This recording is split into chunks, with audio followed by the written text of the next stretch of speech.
बिस्मिल्लाहिर्रहमानिर्रहीम अस्सलामु अलैकुम। जी हाँ नाज़रीन, मैं आपकी मोहम्मद अहमद और आप देख रहे हैं मेरा ऑफिशियल यूट्यूब चैनल अहमद हर टिप्स। तो आज की इस वीडियो में मैं आपके साथ एक ऐसी इन्फॉर्मेशन शेयर करने लगा हूँ जो कि बहुत ही ज़्यादा कारआमद है उन मेल हजरात के लिए जिनके पास औलाद नरीना जैसी नेमत नहीं है। असल में वजह क्या होती है, जो मेल के जरासीम होती हैं वो बहुत कम होते हैं, इवन कि उनकी मिकदार कम हो जाती है, उसके अलावा उनकी मोटेलिटी कम हो जाती है, यानी कि हमल ठहराने के लिए जो उनकी क्वालिटी होती है वो डाउन हो जाती है।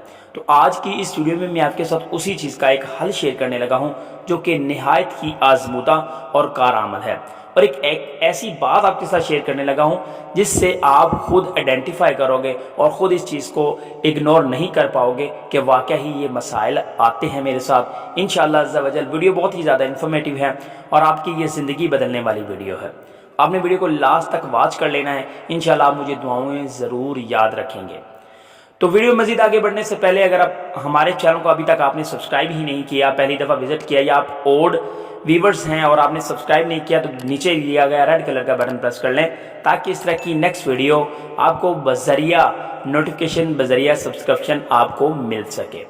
तो अब बात आ जाती है उन मेल की जिनकी जरासीमों की क्वालिटी इतनी अच्छी नहीं है। अगर आपको यही नहीं पता कि आपकी जो क्वालिटी है वो इतनी अच्छी है ही नहीं या अच्छी है, तो आप इसको पहले चेक कर लें। किस तरह से कर लें? एक गिलास पानी का ले लें और शीशे का गिलास हो आपके पास, आपने वो जो मवाद होगा वो मवाद इसमें ऐड कर देना है। जब इसमें मवाद ऐड करोगे, अगर वो मवाद ऊपर की तरफ तैरता रहे या हाफ ऊपर तैर जाए और हाफ नीचे तैर जाए, तो इट्स मीन कि ये आपके जो स्पर्म्स की क्वालिटी है, यानी कि आपके जो जरासीमों की क्वालिटी है वो इतनी अच्छी नहीं है। सेकेंड ऑन आ जाता है कि अगर वही जरासीम पानी के दरमियान में तैर रहे हो तो ये 50-50 है। अगर वही तमाम का तमाम मवाद जो है वो पानी के ज़रिए नीचे बैठ जाए और पानी ऊपर तैरता रहे, तो आपके जो जरासीम हैं उनकी क्वालिटी अच्छी है, आपको कोई भी किसी किस्म की चीज़ों लेने की ज़रूरत नहीं है, आप वैसे ही काम चला सकते हैं। फीमेल को चाहिए कि वो अपना टेस्टिंग वगैरह करवाए और अपना इलाज करवाए।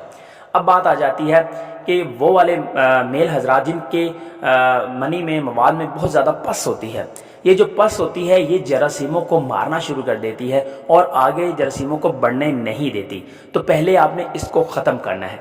किस तरह से ख़त्म करना है? कम अज़ कम आपने एक दिन में कम अज़ कम 2 kg दूध का इस्तेमाल करना है। जब आप दूध का इस्तेमाल करोगे तो ये दूध जो होता है ये पस सेल को ख़त्म करता है। जब आपके पस सेल ख़त्म हो जाएंगे, और ये दूध एक बहुत अच्छी ग़िज़ा है, इसमें न्यूट्रिशन होती है, और ये न्यूट्रिशन जो होती है ये आपके स्पर्म्स काउंट को बढ़ाती है, क्योंकि ये जो दूध होता है ये बहुत अच्छी ग़िज़ा है। और इसके अलावा आपने क्या करना है, आपने रूटीन बनाना है। आपने दूध इस तरह से इस्तेमाल करना है कि जब आपको प्यास लगे तो आप दूध का इस्तेमाल करें। कम से कम 2 kg दूध आप इस तरह से इस्तेमाल कर सकते हैं। पहले दिन से नहीं कि आप 2 kg दूध इस्तेमाल कर लें और आपका मैदा ख़राब हो जाए। आप आहिस्ता आहिस्ता इसको रूटीन बना लें। उसके अलावा आपने जो रोटी है यानी कि ब्रेड है, इसका इस्तेमाल लाजमी करना है। दिन में एक दफ़ा कर लें। सुबह के टाइम आप दही का इस्तेमाल करें, हाफ़ kg आप दही खाएँ। इस तरह से जब आप ये ग़िज़ाएँ इस्तेमाल करोगे तो इंशाअल्लाह अज़्ज़ा वजल आप मुझे 1 माह के रिपोर्ट के बाद ख़ुद बताओगे कि अल्हम्दुलिल्लाह सर हमारी रिकवरी बहुत जल्दी हुई है। तो वीडियो अच्छी लगी तो लाइक शेयर कमेंट लाजमी करेगा। इसके अलावा अगर आप देसी नुस्खा चाहते हैं आप नीचे कमेंट करके पूछ सकते हैं। I will tell you in detail इंशाअल्लाह। वस्सलाम।